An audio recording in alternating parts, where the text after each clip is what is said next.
Bonsoir Marie-Stella. Bonjour Noéline.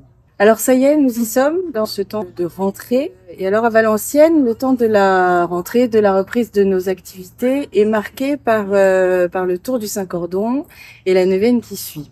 Donc dans ce temps-là de préparation, on prépare nos jambes, on prépare nos pieds, on prépare nos maisons et on prépare nos cœurs. Et je ne sais pas si vous le savez, sœur Marie-Stella, mais depuis qu'on a subi le confinement, l'équipe du sanctuaire de Notre-Dame du Saint-Cordon met en lumière chaque année une association qu'elle soutient. Et cette année, cette association, c'est la vôtre, Vivre dans l'espérance. Sœur Marie-Stella, Vivre dans l'espérance, quel est l'objectif de l'association? Merci Noéline. L'association Vivre dans l'espérance a été créée dans les années 1998 dans le but de prendre en charge les orphelins et les malades du sida qui étaient abandonnés par les familles, dont personne ne comprenait ce qui se passait dans nos différents milieux parce que la maladie n'était pas comprise. Combien de bénéficiaires y a-t-il dans l'association aujourd'hui? Aujourd'hui, 25 ans après, nous prenons encore en charge plus de 1600 enfants et plus de 1000 malades encore à nos jours. Et nous rendons grâce à Dieu parce que nous avons constaté que l'épidémie a diminué, mais il y a beaucoup de conséquences qu'a laissé cette épidémie. Ça veut dire les orphelins, les malades actuellement qui sont un peu épuisés par la maladie. Même s'il y a des médicaments que les gens prennent et tout ça, on sent quand même qu'il y a une fatigue corporelle.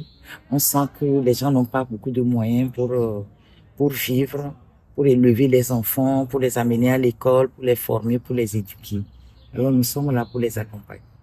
On peut lire sur le site internet de l'association qu'il y a de maisons d'accueil et il y a aussi des familles d'accueil. Donc il y a différents lieux dans lesquels les enfants sont accueillis. Oui, bien sûr. Au début de l'association Vivre dans l'espérance, vous savez, en Afrique, nous ne sommes pas riches. Mais la seule richesse que nous avons, c'est la fraternité, la communauté. Mais la maladie du sida a amené vraiment une scission, une division de famille parce que on pensait que c'était une maladie due aux sorciers, une maladie due au mauvais sort, une maladie due aux grands-mères qui mangeaient les âmes des uns et des autres. Et donc, ça a énormément divisé la communauté villageoise. Donc, du coup, au début, on comptait sur les familles pouvoir accueillir les enfants. Malheureusement, certaines familles ont été ouvertes. Nous avons pu donner la bonne information sur ce que c'est que la maladie du sida, sur ce que c'est que les voies de contamination, la prévention et tout. Et ces enfants ont été gardés dans leur famille. Ça veut dire chez un oncle, une tante, un membre de village qui connaissait peut-être les parents qui sont décédés. Donc là, on appelle ça, ces familles d'accueil, là, des familles vraiment d'accueil. Maintenant, il y a certains enfants pour qui nous n'avons pas pu trouver de famille d'accueil, où les familles se sont fermées à l'accueil de ces enfants. Du coup, nous avons été obligés de créer 2 orphelinats que moi, je n'ai pas l'habitude d'appeler les orphelinats parce que je trouve que c'est déjà très difficile aux enfants de savoir qu'ils sont orphelins. Je les appelle les maisons familiales. Une maison où l'enfant retrouve une nouvelle famille pour reconstruire sa vie.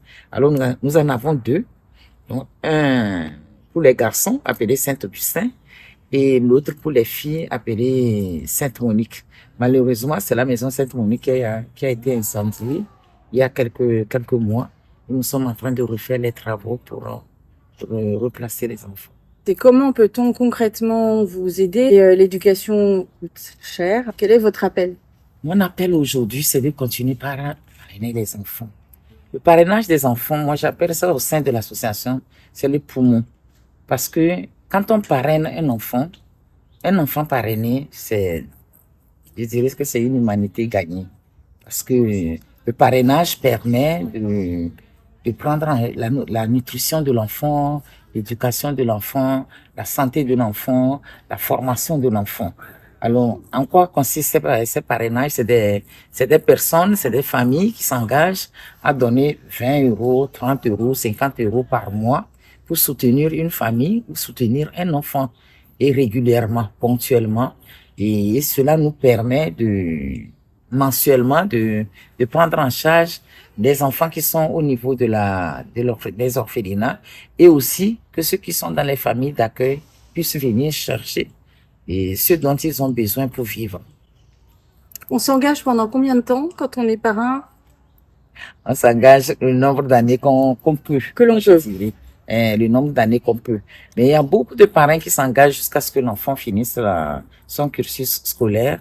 Et ça, c'est souvent génial, mais il y a aussi des gens, parce que la vie est faite ainsi, on peut avoir des moyens aujourd'hui, ne pas avoir d'autres moyens demain. Donc, on peut s'engager jusqu'au moment où on ne pourra plus et on peut arrêter. Comme ça, nous pouvons nous engager à rechercher un autre parrainage pour cet enfant.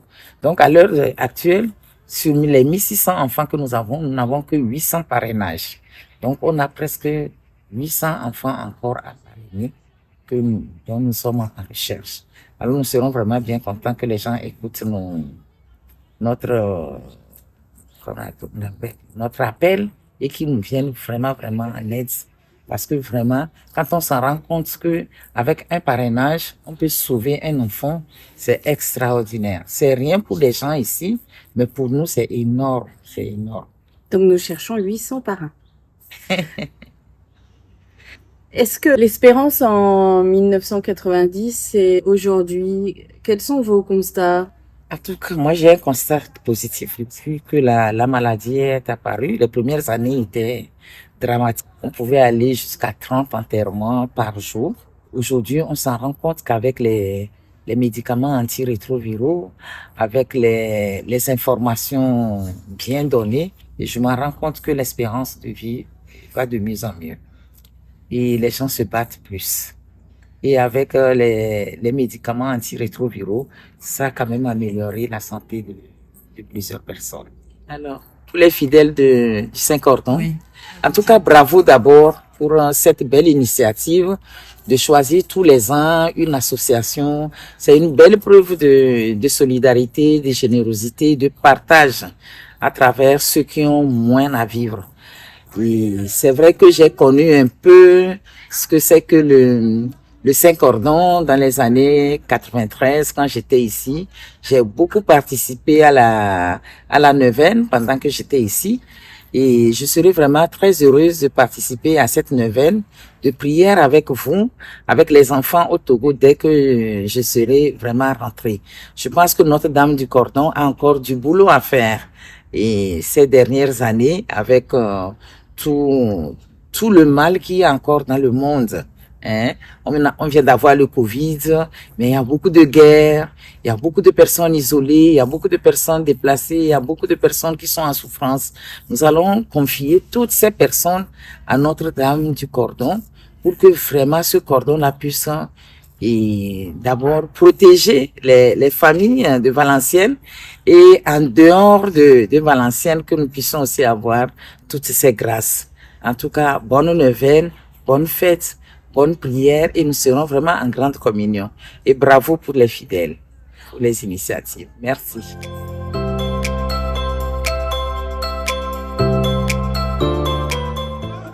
Maman, qu'est-ce que tu aimes à l'école? Bon. Moi, j'aime donner les conseils à mes amis qui s'en foutent pas mal de l'école. J'aime aussi les cours d'SVT, le cours d'anglais et de physique. Que voudrais-tu faire quand tu seras un adulte de 30 ans? Bon, moi, j'aimerais devenir sage-femme pour aider les mamans à mieux accoucher et remplir le monde. Je m'appelle Immaculée.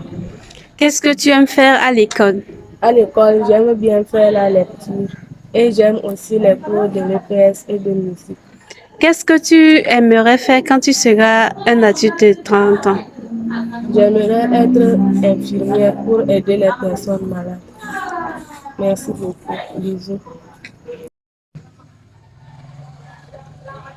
Je m'appelle Nabiba. Qu'est-ce que tu aimes à l'école? J'aime bien écrire et bien faire les dessins. Que voudrais-tu faire quand tu seras un adulte de 30 ans? Je vais devenir infirmière et puis soigner les autres. Bisous.